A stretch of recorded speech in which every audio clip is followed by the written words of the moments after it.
Bom, para começar, eu queria entender um pouquinho do cenário geral do mercado. Então, a gente viu o Ibovespa fechando o ano passado bem, aí começou o ano em queda, tentou recuperar um pouquinho, não conseguiu e hoje de novo em queda. Então, o que a gente pode esperar para o Ibovespa nesse ano, nesse mês, e quais são os fatores aí para ficar de olho?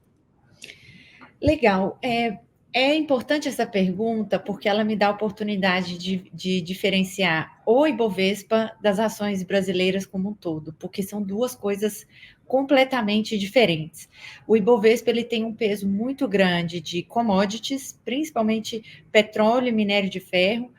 Para a gente exemplificar aqui, Petrobras é mais ou menos 12% do índice e Vale é mais ou menos 15% do índice, né? Então, juntando essas duas, você tem quase 30% só de duas commodities específicas. Então, peso muito grande de commodities e do setor bancário, financeiro, com os grandes bancos sendo muito representativos. Então, quando a gente fala de expectativa para o Ibovespa, eu estou falando basicamente da minha expectativa para as commodities e para o setor financeiro, né? Então, a minha e a nossa expectativa para esses dois setores é meio mais ou menos, né? A gente não tem uma grande convicção para as commodities para o mês de janeiro, tá? Nem para o minério de ferro, nem para o petróleo. A gente não tem uma visão super otimista, mas também não muito pessimista. A gente acha que é meio morno.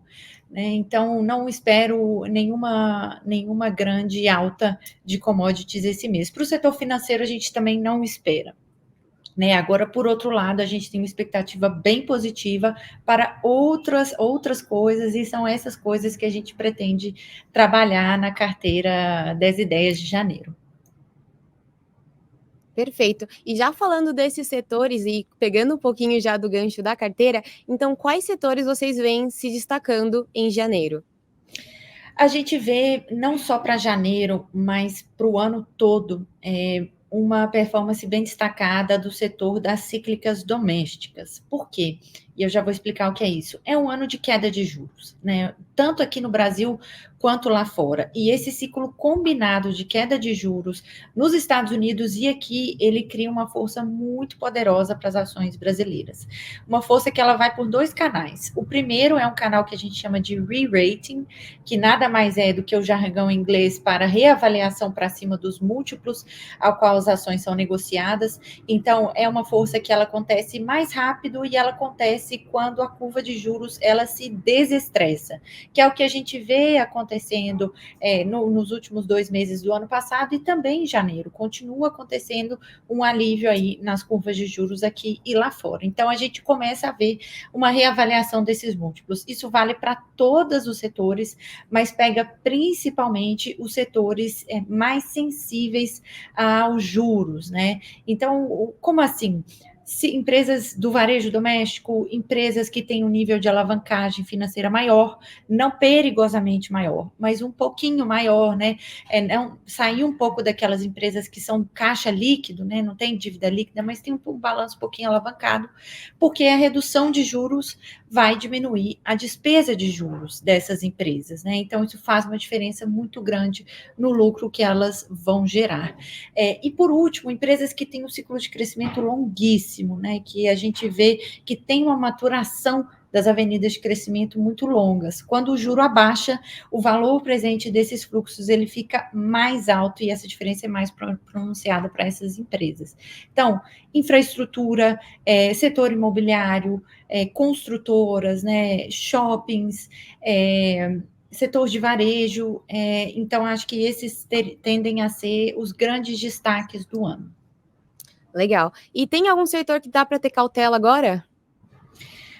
Bom, assim, eu teria um pouco de cautela para me expor às exportadoras e às empresas de commodity de forma geral. Não estou dizendo que vai despencar, mas a gente, justamente por a gente não enxergar um vento positivo claro para as empresas de commodities no que diz respeito a crescimento de economia global, demanda global, demanda da China, né, o que vem da economia chinesa. Então, a gente tem um pouco mais de cautela quanto ao setor de commodities como um todo. Não significa que a gente não vai ter exposição a nenhuma empresa de commodity, porque cada caso é um caso. Em muitos casos, às vezes o fator microeconômico é muito mais forte do que a commodity em si, mas para aquelas grandes empresas, né, que elas tendem a oscilar junto com as commodities, Suzano, Vale, a gente tende a estar um pouco mais underweight, né, com peso mais baixo do que o índice.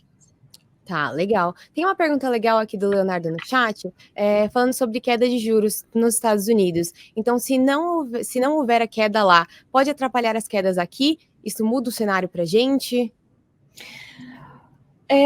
Eu acho que independente da queda nos Estados Unidos, do Fed começar a cortar os juros, a gente segue com o nosso Copom cortando 0,5 ponto, né? De forma que a Selic terminal deve ser algo em torno de 9,5%.